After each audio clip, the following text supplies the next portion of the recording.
mean, YouTube is a phenomenal resource for learning just about anything.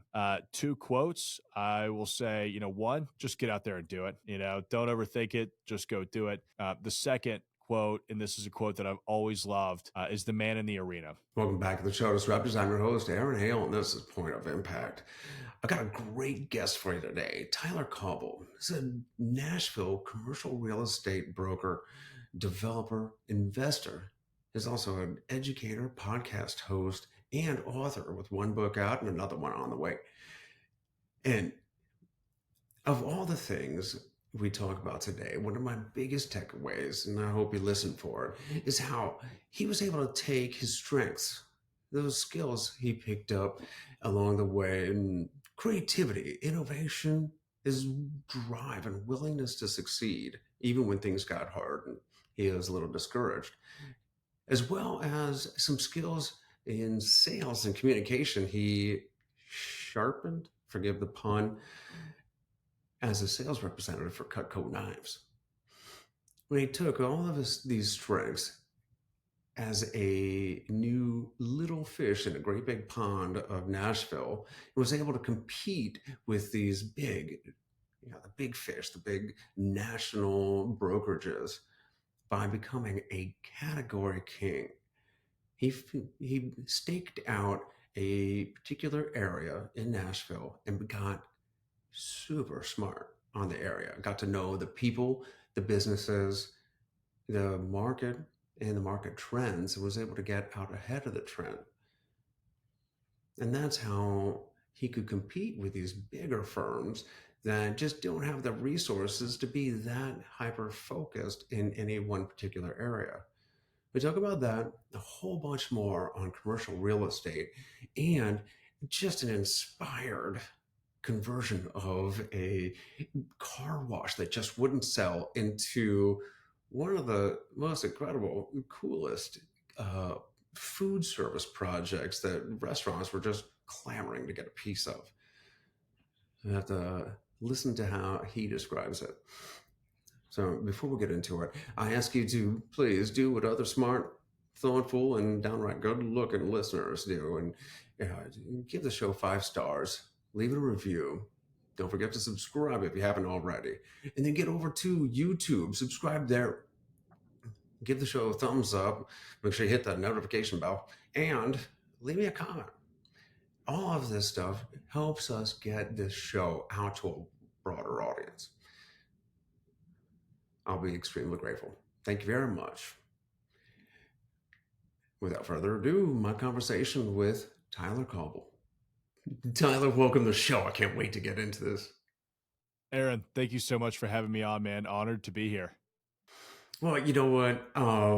We've both been on Brandon's show. Like I told you before, it was a little bit of a mistaken identity when I heard your show, but I'm glad I was corrected and reached out because, like I said, what you're doing in Nashville is really cool, and I can't wait to get into all of it as a real estate broker, commercial broker, investor, developer, and educator, podcast host, all of that.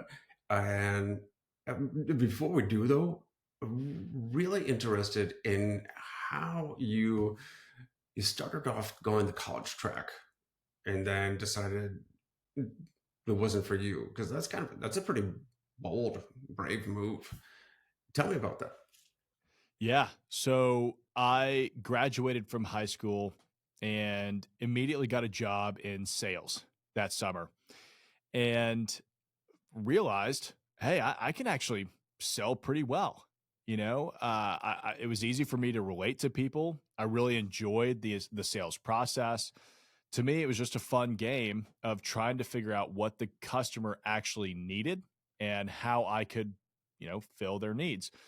And that was with, Cutco Knives for the summer. Did really well with them. I ended up making, over $30,000 the summer that I graduated from high school, which might as well have been $100,000 or $1 million, right? And I was sitting in class at the University of Tennessee, just kind of daydreaming about, why I was even there in the first place, because I was taking classes I had actually already taken back in eighth grade. When you go to freshman year of college, they make you retake a bunch of classes. And I started daydreaming about, okay, well, if I made $30,000 in 3 months, that's $120,000 a year if I was working full time. What in the world am I still doing in college? So I dropped out, much to the chagrin of my family. I don't think anybody was over the moon about that, and got right to work. So ended up starting in construction with my grandfather. I had worked in construction with him since I was 12 years old every summer. And I thought that, I was just going to take over a project management position with him and grow the company. But I ended up getting a job offer in commercial real estate to be the in-house leasing agent for a developer I had actually sold Cutco to, and had the conversation with my grandfather. And he said, "You know what? That's a pretty good opportunity. You ought to take it." And so I did. And the rest is history. I have heard many times actually that Cutco has an incredible sales training program, and I've just heard that a lot of people that have come out of had the experience with Cutco that just have a lot of success in whatever they do after. Um, also, I remember my mom buying a set when I Yeah. was a kid, and she still uses it. But that's funny. Yeah, they're amazing knives.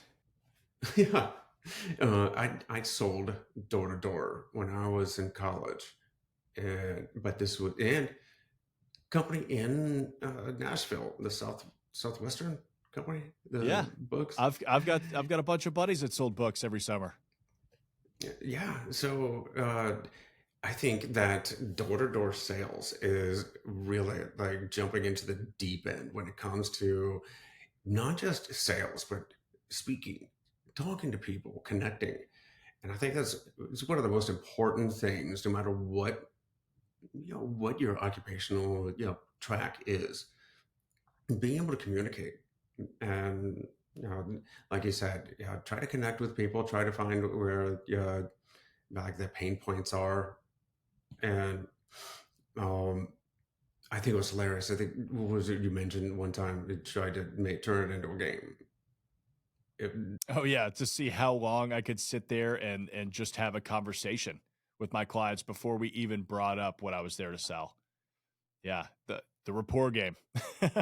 I mean, it's a great way of challenging yourself. I mean, uh, when you're first getting into sales, that first meeting, that first call, it's by far the hardest. And it's just like working out, though. Once you've gotten 1,000 repetitions in, you don't even think twice about it. So after that summer, I'd had, I mean, I was making 100 to 150 cold calls a day. So, by the end of that summer, I'd probably made over 20 or 30,000 cold calls. And it just became second nature to me. it's great too because I remember knocking on doors at the beginning of the summer, and it was like, I've got some knives to sell. Would you like to take a look? And then by the end of the for me, it was books, but uh, by the end of the summer, it was, you're about to buy some books. Would you like to take a look first? That's right. But of course, my learning curve was a little bit longer, and I didn't make a whole lot of money on it. But it's like your first deal in real estate where it might not work out as a profit, but as definitely great training, for bigger and better, bigger, better deals. So you start working for another. It was it was a landowner. About what did you go into commercial real estate immediately? Did you try the smaller residential stuff, and what made you just go straight to commercial? Yeah, that's a great question. So it was a boutique developer. He was doing just about everything. So office, retail, industrial, multifamily. I mean, you name it, we were building it. And, you know, I went straight into commercial just because that's what they needed. It wasn't necessarily that I looked at it and said, oh, I don't want to go the residential route. I didn't know anything about either at the time. And it wasn't until about a year into the business, we had finished a $1.2 million custom home down in Brentwood that I got my first residential, taste of the business. And they gave me that listing because our in-house residential agent had left. He had moved to California. So they looked at me and said, well, you've got a real estate license. You figure this out. And of course, as a 22-year-old kid, I'm looking at this going, oh my gosh, 3% of 1.2 million is a lot of money. That was like 35 or 40 grand. And so I was like, hell yeah, I'm going to take it on. But I didn't know anything about residential.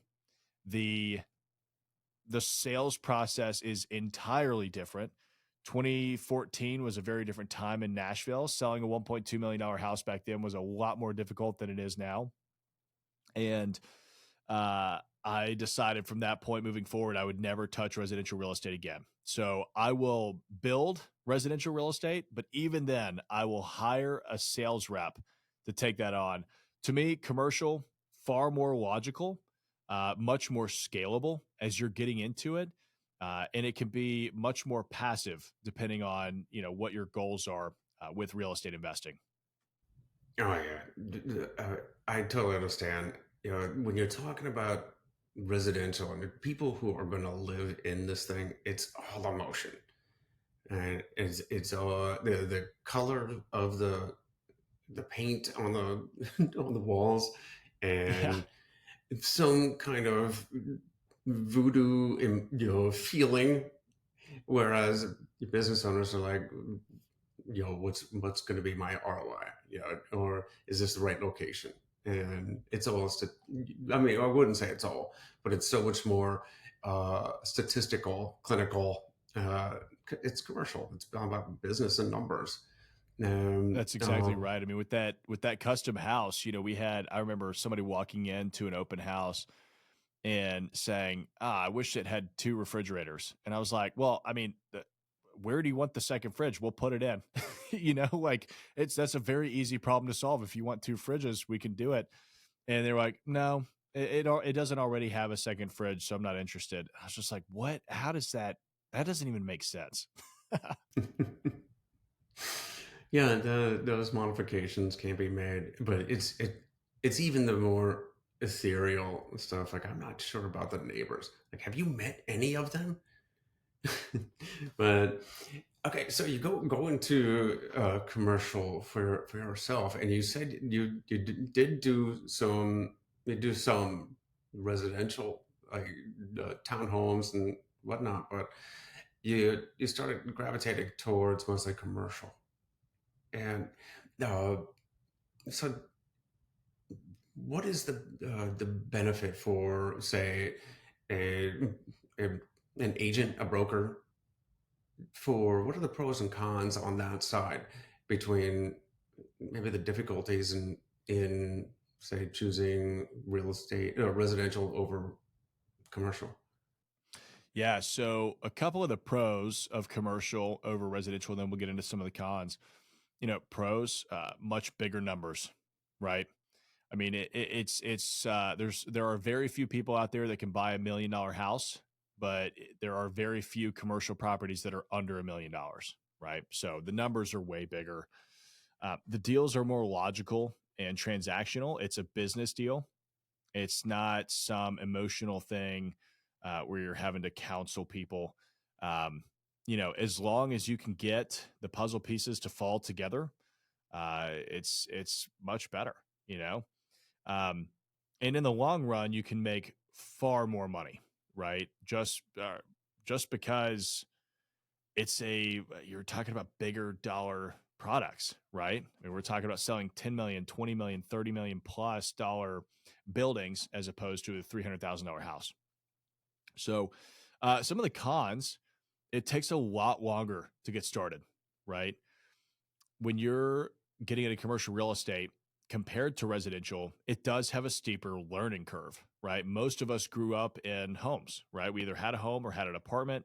You're familiar with how those products work. Whereas commercial is just entirely different. It's a different beast.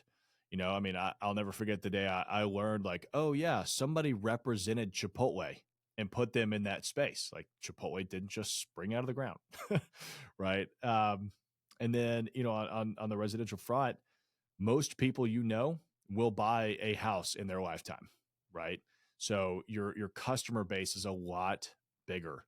But I mean, on the opposite side of that, there are far more residential agents out there, and the competition is way, way tougher. So, it's, I mean, I think there's pros and cons to each. I think that you could be just as successful in residential as you can in commercial. They're just kind of different beasts. So how did you get your start in commercial? I mean, if you're facing like these big national firms, uh, how did you start out on your own? That's a great question. So when I first started my own brokerage, the Cauble Group, back in 2018, I knew that I wasn't going to be able to compete with the national guys, the JLLs, the CBREs of the world.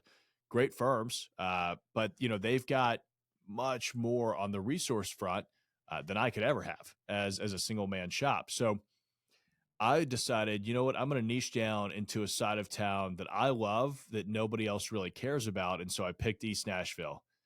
And, at the time, we had a buddy of mine, Chad Grout. He was like the only commercial broker that was really focused in East Nashville. And he was kind of moving down further south, more to Brentwood, Williamson County. And so it was just perfect timing. To be honest with you, I ended up becoming the commercial real estate broker in East Nashville. I knew every business that was looking for space. I knew every property owner, and I understood the market better than anybody else. And so I ended up starting to take listings from the national guys and, really just carved out a niche for myself. And hey, I'm the East Nashville guy. If you want anything in East Nashville, you got to go through me. And I think that's really important. No matter what kind of business you're in, whether you're an investor, you're a business owner, you're a broker, whatever, find your blue ocean. Go out there, find where the water is not filled with blood, where everybody, all the sharks are fighting over the same whale carcass, right? Go find your blue ocean where you're free to swim and catch whatever you want. That's a great way to look at it, and that's an excellent example of how you can compete with the Goliath. Is just niche down, right? Get Become an expert in your area, even if that's a geographic area. Become the expert on your territory, right? Know the owners around, what is the need, and I mean, were you going door to door, or how do you know when a place needs a particular uh, business, or how to attract business into an area? Yeah. So I had kind of carved out my niche there again, doing something nobody else was really doing, which was Instagram. I mean, I was just sharing my story on Instagram, sharing the behind the scenes of commercial real estate in Nashville, talking about it all the time, interacting with other businesses, other investors. And so, because of that, I was getting a lot of clients through social media. I was getting a lot of clients through my networking. I was sending out letters. I'll be honest with you, I never really cold called as a commercial real estate broker. It wasn't how I wanted to spend my days. There are a lot of brokers out there that are unbelievably successful, that only make cold calls. I just didn't want to do that. So I started, writing blog posts, doing a newsletter, doing Instagram. Then we eventually started the YouTube channel and the podcast, and just my market presence. I made sure to stop in, and when you live in a neighborhood, you tend to eat at all the restaurants. You tend to hang out at all the bars. You tend to shop at the local spots. And so you just over time, I got to know everybody. That's that passive inbound marketing instead of the active outbound marketing. So you're not cold calling, you're not sending letters, postcards out to everybody. Hey, you want to buy, you want to sell. Uh, you're just telling about what you offer and showing your expertise. That's an excellent idea. Yeah, it was very helpful because, I would still, it's hunting versus fishing, right? I would go hunt by doing the networking and stopping in places, but then I would have all my fishing lines set with Instagram, the blog, a YouTube video, a podcast, whatever it was. So, the whole intent is okay, well, I might not come back with anything from the hunt that day, but hopefully I've got something on the fishing line. You know what I mean? And so it just made my business that much more efficient as I was going through it because if, hopefully I caught something on the hunt that day, but if not, chances were really good. I still had business waiting for me. Can you kind of give me a practical example of that? Yeah. So, I would go out and knock on doors and stop into Chamber of Commerce, Nashville, networking events and talking to people. But if there was nothing really promising about that, I could come out, be going back to the office and I'd have an email from an inbound inquiry off of my website because somebody had read a blog post and wanted to find office space in East Nashville. And so there you have it. I've got a lead to work on. So it's a pretty great way of doing business. You got to put the work in on the front end. But I'll tell you this, I mean, I started the YouTube channel back in 2020, and videos that I spent 2 hours on 4 years ago are still bringing in leads today. So I'd say that was 2 hours very well spent. I love that evergreen material. Uh, you're also an investor yourself. What kind of portfolio do you hold, or what are you looking for when it comes to investments? So I like to call myself product type agnostic. We are very opportunistic. We will invest in just about anything if it makes sense. So most of my portfolio is in East Nashville and Madison, which is the neighborhood next door to East Nashville. And then I have some properties out in Chattanooga as well. And we've got office, retail, industrial. I just started construction on a boutique hotel. I did a car wash that we converted into 5 micro restaurants and a food or in a bar. So kind of this like outdoor food hall. So I kind of do things a little bit differently than most investors. To me, it's what's exciting, what's going to get me out of bed in the morning, what's going to allow me to flex my creativity muscle.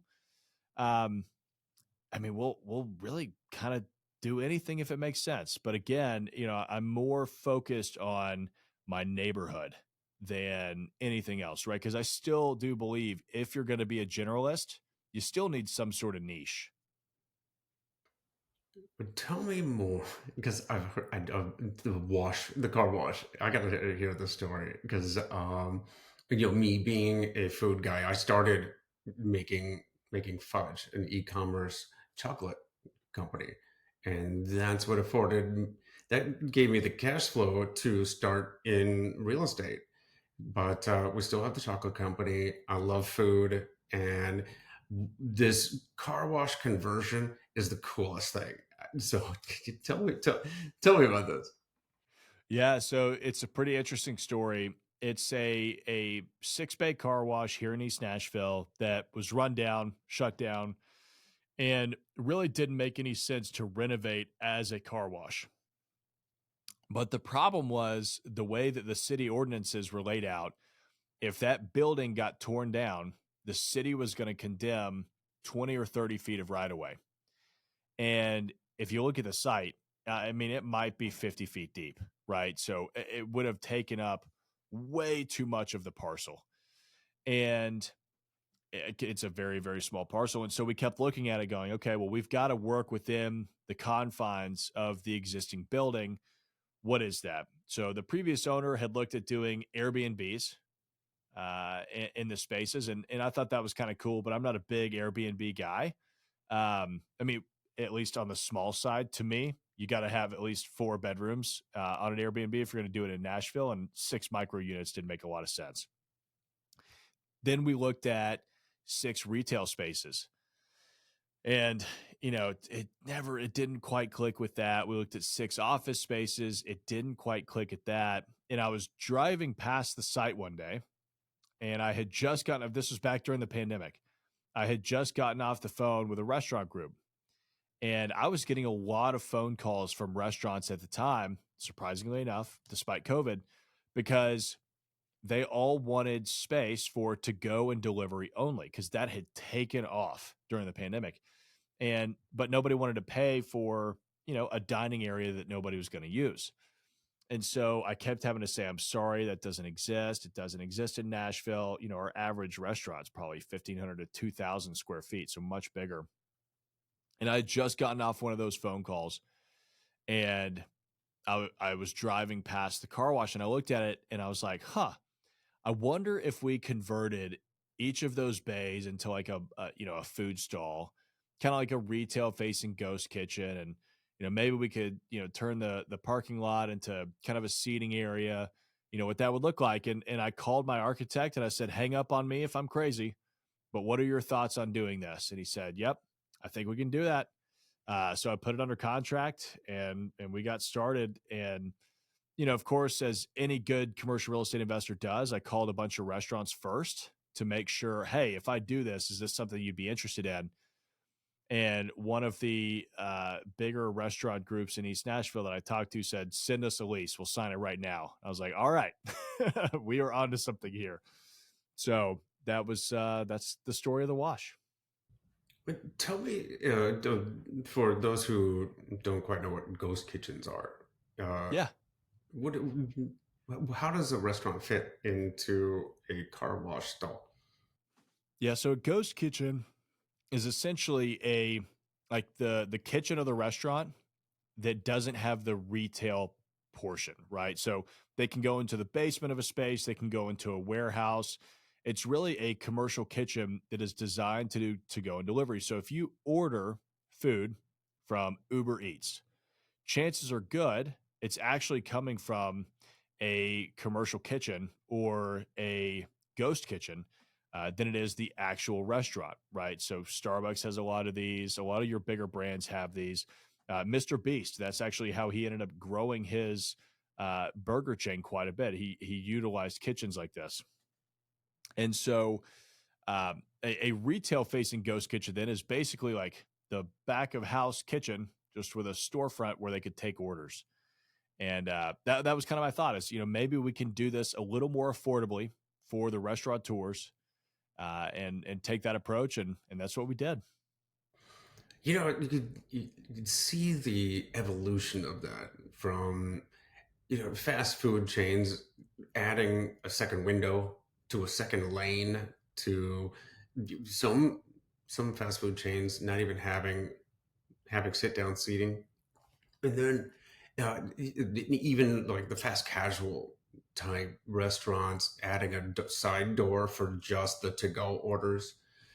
So it seemed like the sit down seating was getting uh, less profitable than just sending it out the door. So it makes perfect sense that some restaurants would just cut that square footage right out.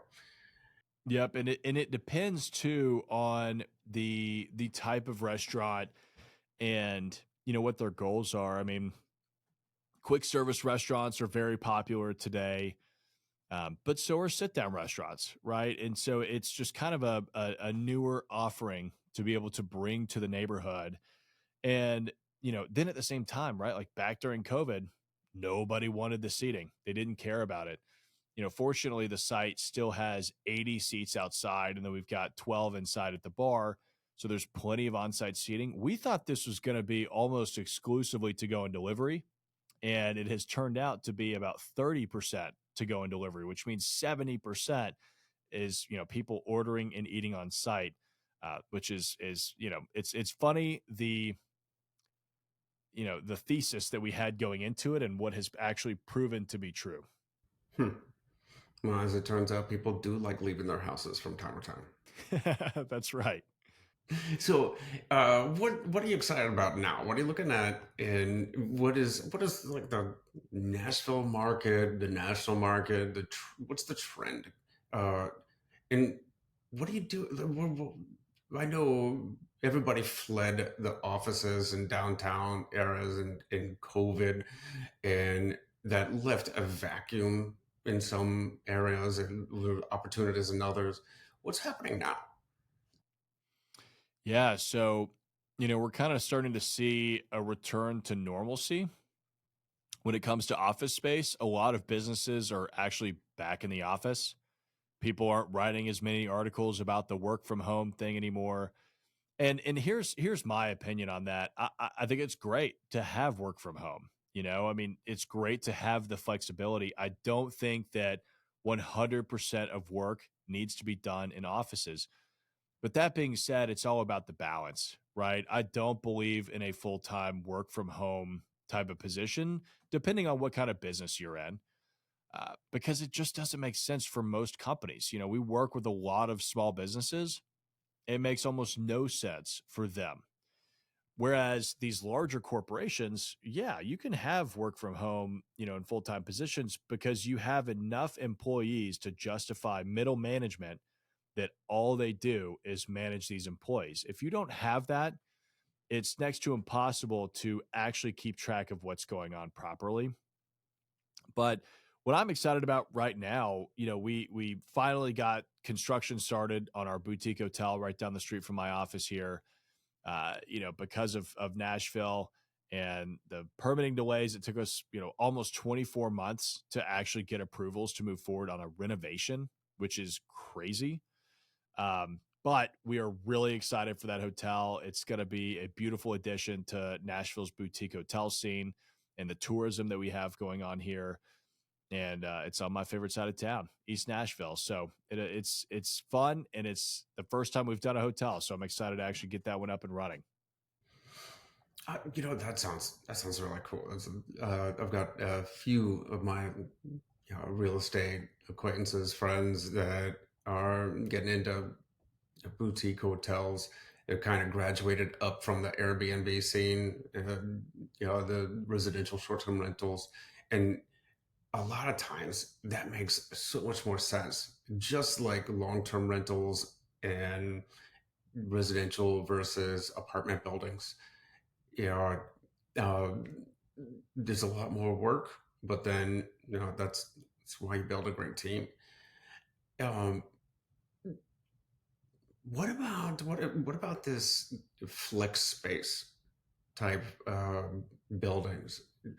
Uh, what do you know about that? Have you invested it in something like this? I keep hearing about flex spaces. Yeah, Flex is very popular right now. It's, I guess it's very in vogue. It's funny, it's been around for a very long time, but, I guess it hasn't gone mainstream until the past couple of years. I'm a big fan of it. Flex space is basically a flexible space that is more on the industrial side where you have some portion that is typically office or retail and another portion that is warehouse, right? So think about your local plumber, electrician, contractor, something where they can have that front of office, but then they also have plenty of storage, warehousing, etc., connected to it. They're rather recession proof, right? They're rather Amazon proof, or whatever the next Amazon is going to be, because they tend to host the businesses that are service based, right? Which means you know I don't see somebody disrupting the toilet repair or plumbing repair industry anytime soon. They could, I hope somebody figures that out. That'd be amazing for just the repairs that we have to do on our buildings. But I don't see how that could feasibly happen. And these are great little buildings. They're relatively cheap to build, and I say relatively when you're comparing it to office or retail, because they're typically metal skinned buildings. You can buy them from a company like Butler Building Systems, where they're pretty much a pre-packaged building that you just build on the foundation. Um, and it's in very high demand because a lot of flex space, used to be closer to the urban cores, right? I mean, if you think about, somebody like an electrician or an HVAC tech, right? They need to be able to get around the city fairly quickly, which means being closer to downtown was good for them. Well, a lot of urban cores have been tearing down flex space to build office towers or self storage facilities or apartment complexes. And so you combine that with the fact that most industrial developers these days are now focused on larger distribution and warehousing facilities, and you get a shortage of flex space. So most of our clients that are building flex, it is getting leased up prior to delivery. Now you got a book coming out, don't you? I'm working on it. Yeah, we haven't set an official release date, but I am working on my second book right now on commercial real estate investing. It's going to be unlike any other commercial real estate investing book, is all I can say right now. But yeah, I'm excited for that. Uh, uh, what's this going to teach? Is this how to get into it, how to maximize? What's the book about? Yeah, so it's how to get into it. And it really walks you through kind of the five principles of really what I teach in my course and in my group coaching as well, which is the foundational knowledge that you need for commercial real estate investing, as well as how to find, fund, operate, and exit your commercial real estate investments. Exit, as in refinance Sell them. or sell. Yeah, yeah. Sell, 1031 exchange, tax benefits, seller financing, all the fun stuff. You know, uh, when are you a fan of? Do you do syndications, or how do you finance these deals? I do. So I have some deals where it's, just me and a couple of buddies. And then I've got other deals where we actually do go out and we syndicate the capital. So I do have a list of, I think over 2,000 investors at this point, and we raise 506B capital from them. So it's a 506B syndication that we do our deals with. And are these on? Do you do multifamily residential properties, or do you stay away from that? I don't. I'm not necessarily opposed to it. I just haven't been a big fan of multifamily for the last 5, 6 years. In my opinion, that side of the market is overinflated. I think the returns are far too low. And I think at this point, most apartment complexes have already been overly value added. So there's not a lot of value to add. So to me, I think it's actually the opposite of what most people think it is. I think it's actually riskier than most other parts of commercial real estate because of that.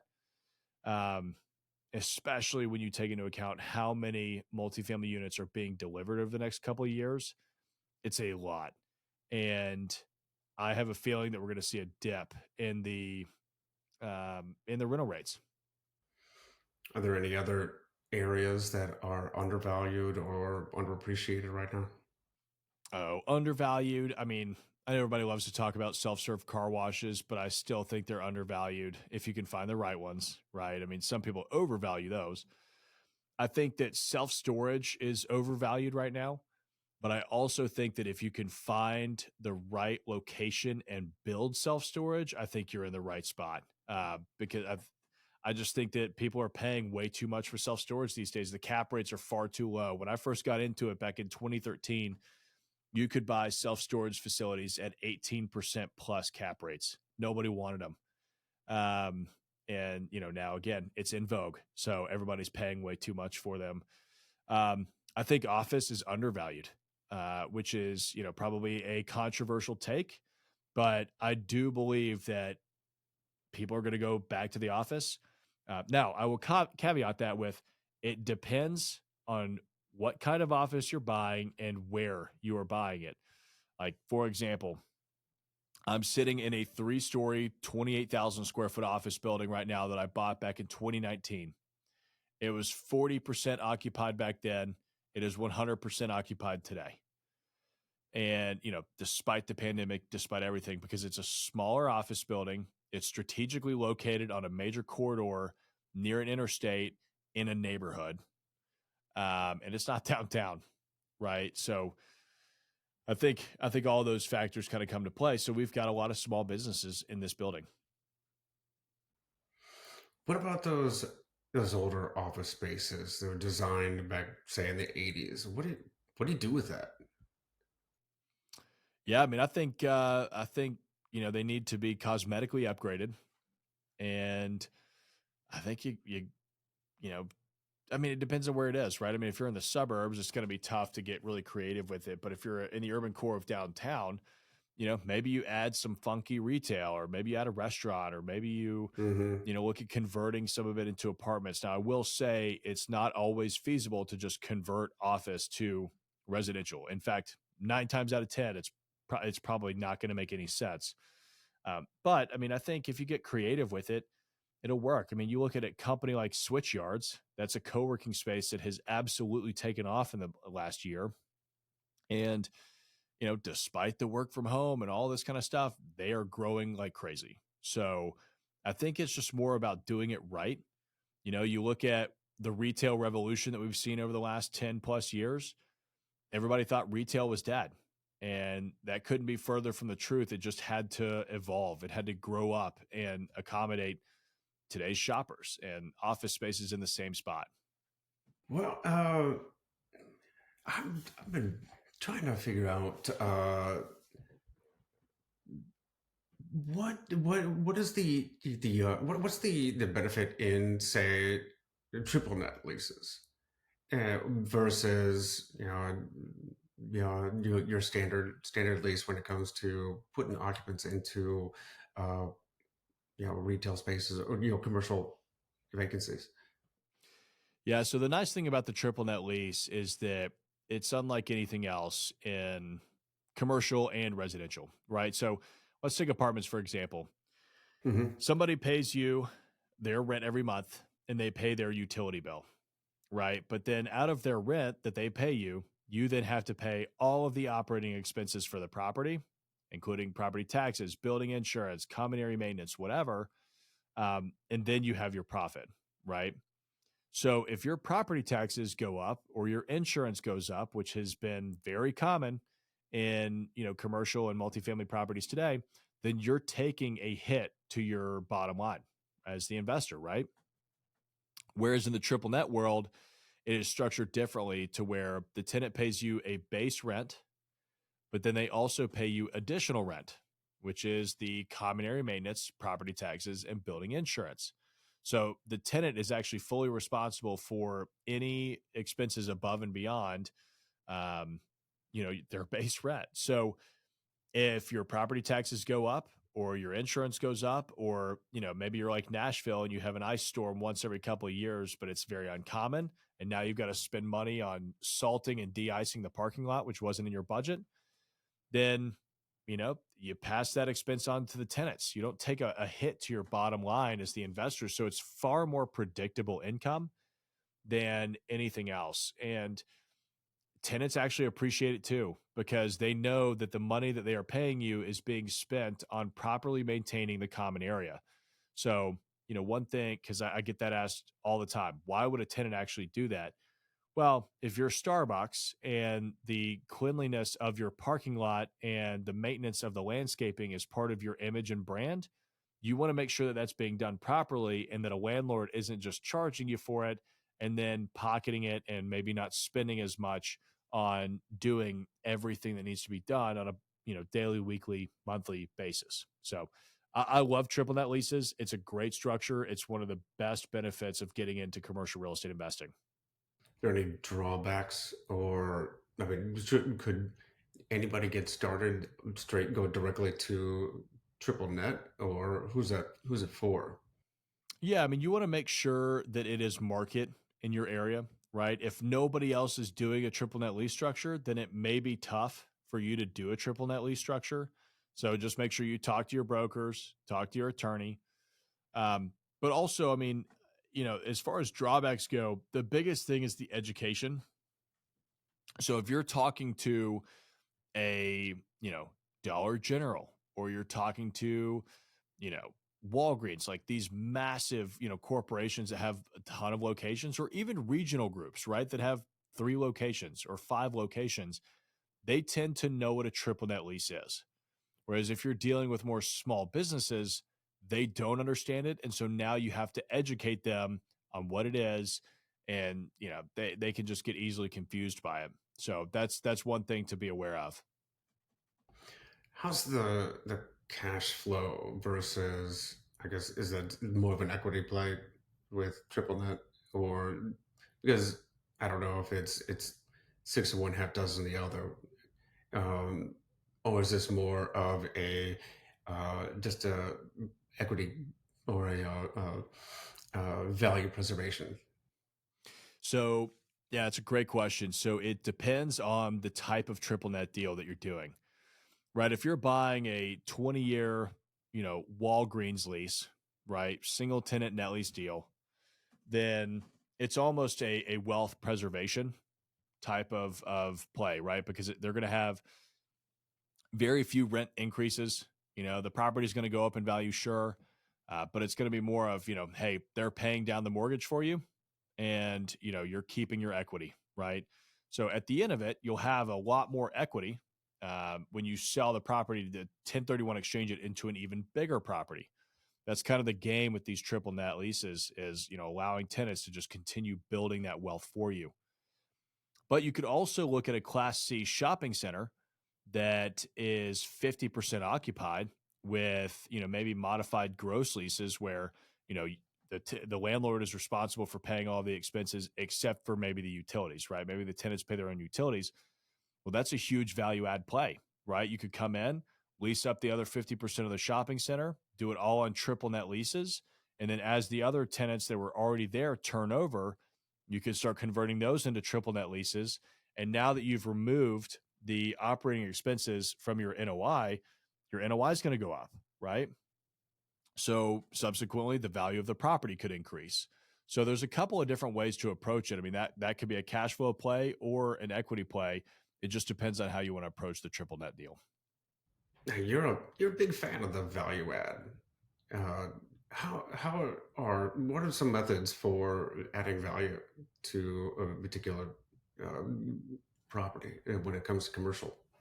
Yeah, I'm a big fan of the value add play because when it comes to commercial real estate, you can force appreciation, which you cannot do in residential real estate. So when it comes to forcing appreciation, just signing a lease will increase the value of a property, right? So, for example, I bought a small retail building, 2,200 square feet, put it under contract for $435,000. We went out and signed a lease, didn't do anything else. Signed a lease and it appraised for $650,000 because of the income. It's based on the NOI and the investment potential of that property. Um, Redoing the paint on the exterior of a building, always a good move. It's something that tenants will pay for because it just increases the appearance of the property. Same with sealing and striping the parking lot. Um, you could, of course, split the spaces up into smaller units and then increase the price per square foot. So, if you're splitting a space in half, but you're raising the rent by 20%, the all in monthly rate is still going to be a lot smaller for the new tenant. So there's many ways to add value. You could even do it operationally, right? If you get in there and you see, oh, well, they're paying the property management firm 8% and they're not doing anything. Let's bring in a professional group for 6% and, get better with our books. So there's all sorts of things you can do that will add a significant amount of value to the property. Yeah, that's one of my favorite parts about commercial real estate versus residential real estate is that it doesn't matter how much you improve or how creative you get on a residential property. Your value is directly linked to how much somebody paid for the house next door. That's right. and, and when it comes to commercial, you can get the value is based on how well you operate that property, right? uh, it doesn't, I mean, it wouldn't want to put gold plated toilets in there, but it's about that net operating income, you know That's how right. much you You bring you in get versus. rewarded for the work. Exactly right. uh, I've really enjoyed this conversation. I want to start wrapping up with something new. You're gonna be my guinea pig, Let's do it. uh, and we're gonna do three. We're gonna do a countdown to impact. We do three resources, whether they're books, podcasts, or platforms that you would recommend for somebody. Well, just any resource that you would recommend. Two quotes or pieces of advice, and one person that made an impact in your life. I love it. Okay, so three resources. Land Glide. That is an app that I have on my phone that allows me to it kind of overlays the tax records over Google Maps, so I can very easily see who owns a parcel. CRS Data is a platform that I use that also taps into tax records, makes my life a lot easier. They're not all over the United States, mostly the southeastern US and some other parts. If they are in your area, highly recommend them. Um, and then, of course, just YouTube, right? I mean, YouTube is a phenomenal resource for learning just about anything. Two quotes, I will say, one, just get out there and do it. Don't overthink it, just go do it. The second quote, and this is a quote that I've always loved, is the man in the arena, right? If you don't know that quote, highly recommend looking it up. It's a phenomenal one by Teddy Roosevelt. Um, it's I want to hear that verbatim go. yeah. You want me to do it? Um, Just let me kidding. That's a let me pull long it one. up. Yeah, yeah. It's a long one for sure. No, I botch even short quotes, but I definitely know the one you're talking about. Yep. Yeah, I mean, basically what he says is it's not the critic who counts, right? There's a man down there that's Hmm. boxing, fighting for his life, doing everything that he can, and the people that are in the stands don't get to sit there and criticize because they're not actively involved, they're not doing anything, right? Hmm. Um, and then, one person of impact in my life was, definitely my mom. She's always been there for me. She, was a single mother for the majority of our lives, and she has always been there to do everything that we've always needed. So supportive. I love her so much. That's fantastic. I love it all. I really, and we'll put those resources, those quotes, and all of that in the show notes. Along with that, I also want to ask if somebody else wants to find out more, maybe follow a podcast, get on the pre-sale, pre-order list for the upcoming book, or just contact you. Where do they go to find you?